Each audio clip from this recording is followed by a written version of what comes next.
Merci de suivre BAC TV pour vous informer. Voici le sommaire.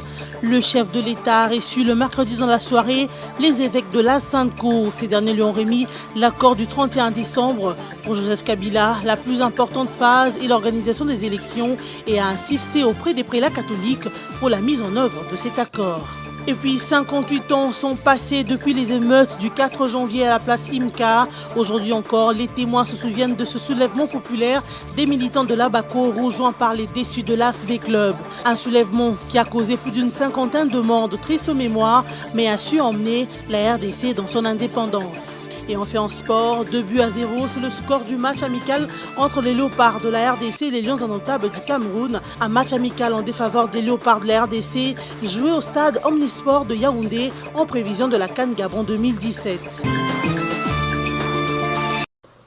Réception des évêques de la Conférence épiscopale nationale du Congo, SANCO, par le président de la République, Joseph Kabila, mercredi 4 janvier 2017.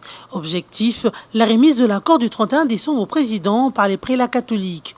Joseph Kabila les a encouragés à rechercher plus d'inclusivité et à mettre en œuvre plus rapidement ce compromis.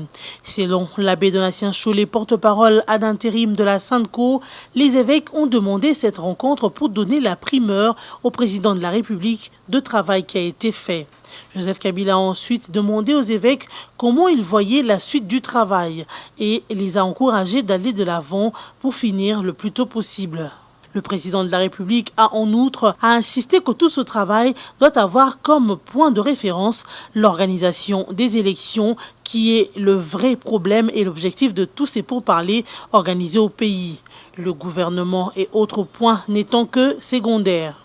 Pendant ce temps, les parties prenantes continuent à déposer leurs propositions à la SANCO pour l'élaboration du chronogramme de la mise en œuvre de l'accord. Un temps qui permet aux uns et aux autres de bien travailler pendant cette étape pour ne pas prendre du retard, a conclu l'abbé Donatien Cholet. Le Conseil de sécurité de l'ONU s'est dit satisfait de la signature du compromis politique en RDC et exprime sa détermination à continuer de suivre attentivement l'évolution de la situation en RDC, tout particulièrement au regard du respect des droits de l'homme, de conditions de sécurité sur le terrain et des efforts déployés pour mener à bonne fin le processus électoral. Les 15 membres du Conseil de sécurité ont salué les efforts inlassables des évêques catholiques qui ont conduit cette discussion, mais aussi ils ont invité le parti politique qui hésite encore à signer l'accord du Centre interdiocésain de le faire.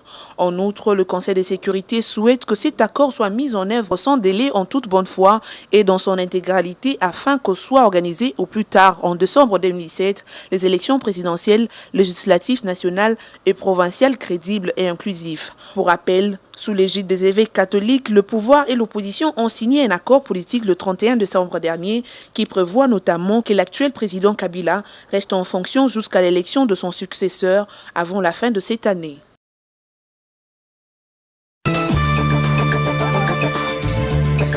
Le milicien Kamwina Sampou ont de nouveau attaqué la cité de Tchimboulou au Kasaï central ce mercredi 4 janvier 2016, faisant ainsi plusieurs morts. Cette situation a débuté lorsqu'un de miliciens a fait incursion dans la cité de Tchimboulou, une incursion qui a prévalu suite à un tir en l'air de la part d'un policier. Cette scène a provoqué la colère des miliciens qui ont envahi tous les villages, a fait savoir un habitant de Tchimboulou. Selon une source, un policier a été tué et la plupart des habitants auraient fui la cité vu que ces miliciens sont sur place et continue à circuler dans la cité. Vous vous souviendrez qu'au mois d'août 2016, de violents combats ont opposé les forces de l'ordre du pays aux miliciens Kamwina Sampou à Tchimboulou et que ce combat en fait plusieurs morts, y compris le chef milicien qui a laissé sa peau. En attendant qu'une solution soit trouvée, certains habitants courageux se sont enterrés dans leur maison, une situation qui paralyse les différentes activités dans ce coin de la province. Interdiction de l'importation de viande de porc venant de Belgique en République démocratique du Congo. Une mesure préventive selon Aimé Bodji, ministre congolais du commerce extérieur, qu'il a annoncé mercredi 4 janvier à Kinshasa. Ce produit serait impropre à la consommation, a expliqué le ministre. C'est avant tout l'Union européenne à travers un communiqué qui aurait alerté sur la présence d'un composant chimique dangereux dans une cargaison de viande qui aurait pu transiter par la Belgique en direction de l'Afrique centrale notamment. Cette alerte a été examinée au niveau de la commission spéciale du gouvernement dénommée sanitaire phytosanitaire. C'est grâce aux recommandations issues de cet examen que le ministre du Commerce extérieur, Aimé Boji, a instruit les services spécialisés dont l'OCC et la DGDA de ne pas faire entrer cette marchandise en RDC. Si une chose est de prendre une telle mesure salutaire pour la santé des Congolais, une autre est de veiller à ce que la mesure prise soit de stricte application. Comment l'Office congolais de contrôle OCC et la Direction générale des douanes et accises DGDA compte-t-il opérationnaliser ces instructions?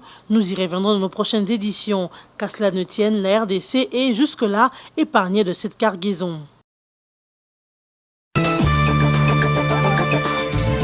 C'est le 4 janvier 1959 à Kinshasa, appelé Léopoldville à l'époque, que les émeutes ont éclaté après que les autorités coloniales ont interdit le meeting prévu à l'UMCA par le parti politique Abako. Les manifestants déçus par cette interdiction ont rencontré sur leur chemin de retour les supporters de The Club, déçus par la défaite qu'avaient connue leurs joueurs face à la formation sportive Mikado, une équipe de Sabena, la compagnie belge, au stade Tata Raphaël. Cette jonction a entraîné de révoltes populaires et sociales spontanées, appelées émeutes du 4 janvier 1959.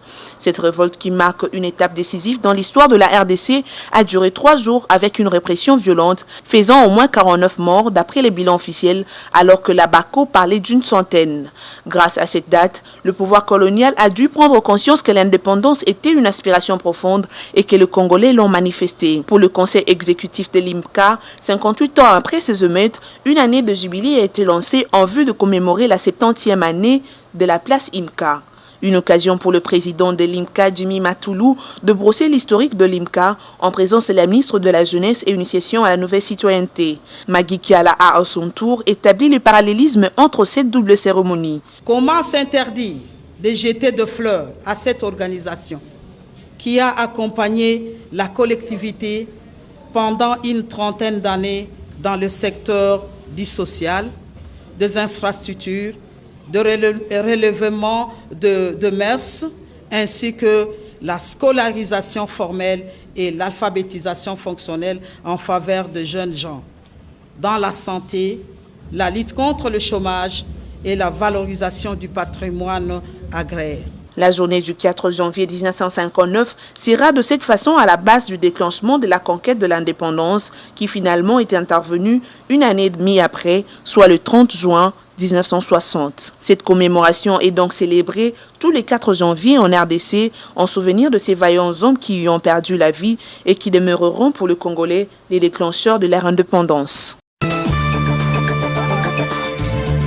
À l'âge de 17 ans, il a été témoin des événements du 14 janvier 1959, date inoubliable pour lui, qui devait répondre à l'invitation du dimanche 4 janvier 1959, lancée par le président Kasavubu pour la tenue du meeting. J'avais 17 ans, ce qui s'est passé ici à Umika, on attendait le rendez-vous qui était fixé depuis vendredi. Alors c'est pour répondre à l'invitation de M. Kasavubu le dimanche, le 4 janvier, à 14 h. On était ici toute une foule, tout Kinshasa, nous étions ici. Alors, on attendait l'arrivée de Kasavubu. Kasavubu qui nous arrive tout justement à 15 h.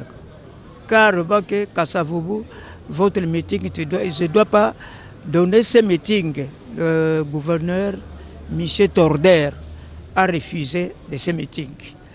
Alors, la population dit que comment? Nous attendons presque tout le monde réclamer à Kasavubu, roi, roi, roi, roi, roi, roi.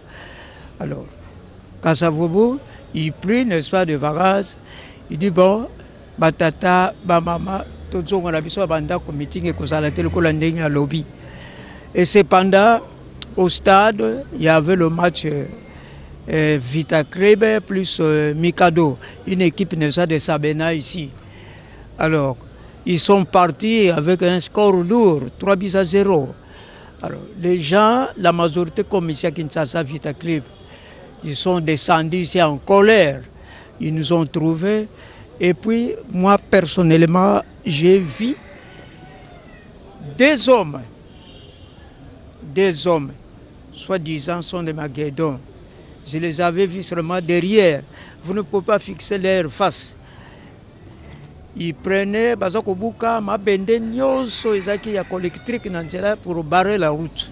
La police, M. Torder, avait envoyé un commissaire qu'on appelait Drinks. M. Drinks est venu, c'est pour s'emparer, n'est-ce pas, des gens.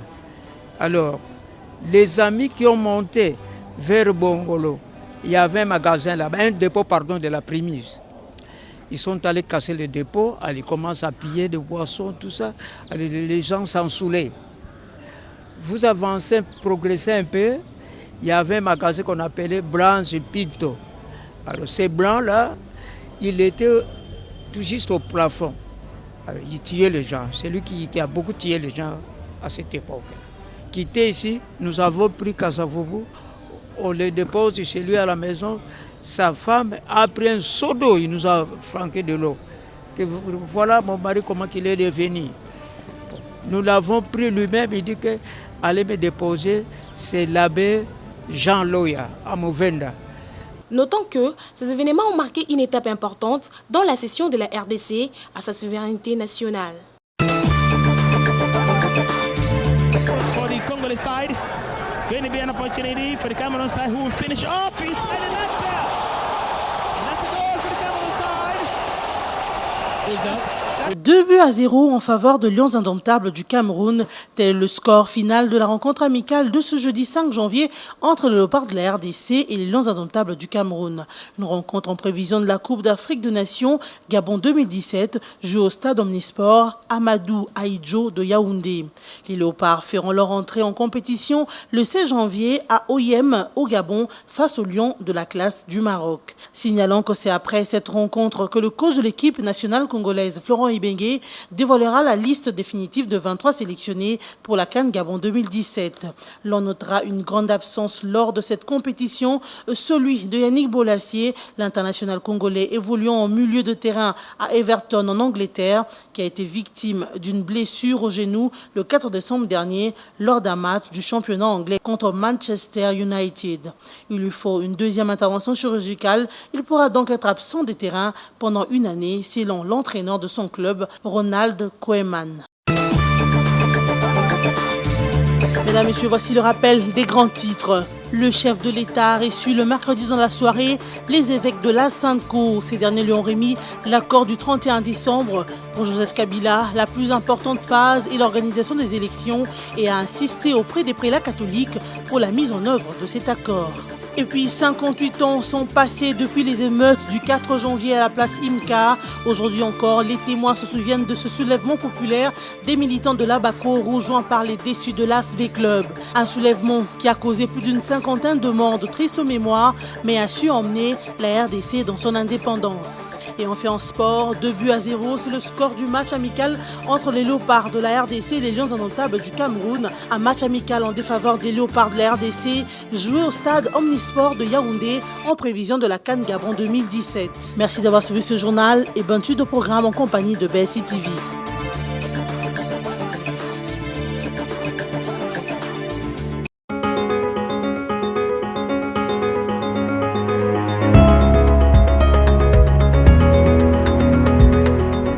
Bienvenue à cette revue de presse. L'accord de la Saint-Sylvestre sur la table du Raïs, notre forum de ZAS. Le chef de l'État Joseph Kabila a reçu hier mercredi 4 janvier en fin d'après-midi les têtes couronnées de la Sanco. Selon le secrétaire général intérimaire et porte-parole de la Sanco, Abbé Donatien Chollet, les évêques tenaient à lui donner la primeur de texte de l'accord global et inclusif.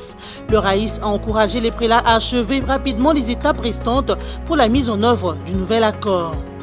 L'accord du Centre interdiocésain menacé, RDC, la Sanco face à la bataille de l'inclusivité, écrit la prospérité. Il y en a qui ont parlé d'un échec de la Sanco dans sa médiation. C'est dire que les prélats catholiques qui assurent la mission de bons offices entre acteurs politiques et sociaux congolais ont encore un grand travail à abattre pour obtenir une inclusivité globale. Quand bien même, selon l'abbé Donatien Chollet, secrétaire AI de la Sanco, la problématique de l'inclusivité est considérée comme une distraction, d'autant plus que le Front pour le respect de la Constitution a participé à tous les travaux du Centre interdiocésain du début à la fin, mais a refusé de signer l'accord qui en résulte pour une question de poste de responsabilité.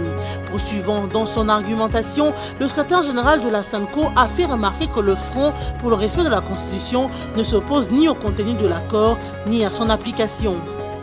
Le Front va signer incessamment l'accord du 31 décembre, annonce F. Bazaïba, fait savoir Radio Okapi. Le Front pour le respect de la Constitution de la RDC a annoncé jeudi 5 janvier qu'il signerait incessamment l'accord issu du dialogue national inclusif tenu au centre interdiocésain sous la médiation des évêques catholiques. La coordonnatrice de cette plateforme et secrétaire générale du MLC, F. Bazaïba, l'a déclaré jeudi au sortir d'une rencontre avec le bureau de la SANCO au siège du MLC. F. Bazaïba affirme cependant que les médiateurs ont finalement compris le bien fondé des revendications de sa plateforme. Accord de la SANCO, les raisons pour sa rélecture, écrit congovirtuel.net. À la lecture de l'accord du 31 décembre 2017, plusieurs analystes ont unanimement reconnu qu'il marque un recul dans certaines de ses dispositions par rapport à celui du 18 octobre 2016, recul qui va jusqu'à empiéter sur des dispositions de la Constitution alors que le principe de base de négociation était de préserver cette Constitution de toute violation. On indique en effet, et dès le départ, que même les évêques qui ont joué des bons offices ont reconnu, et l'accord lui-même le précise, qu'il y a un travail à faire pour produire un arrangement particulier qui aura valeur d'accord pour la mise en œuvre de celui du 31 décembre 2017. Ce qui en principe tend à la conclusion selon laquelle ce dernier accord n'est qu'amas de principe qui servirait de guide pour le vrai débat sur les questions essentielles. Terminons par actualité.cd qui parle de la première audition de Kungwaku Mwanza et écrit « Auditionné ce matin, Kyungu libre en attendant que le parquet approfondisse les enquêtes ». L'audition de Gabriel Kyungu au parquet de Lubumbashi a duré près d'une heure. L'avocat du deuxième vice-président du G7 précise à actualité.cd que le parquet a clos l'audition en attendant d'approfondir son enquête. Contacté avant son arrivée au parquet par actualité.cd, le président du Rassemblement Grand Katanga, Gabriel Kyungu, avait confié sa disponibilité d'affronter la justice que le poursuit pour outrage au chef de l'État. Pour l'instant, l'affaire est encore à l'étape de l'instruction préjuridictionnelle. Fin de cette revue de presse. Merci de l'avoir suivi.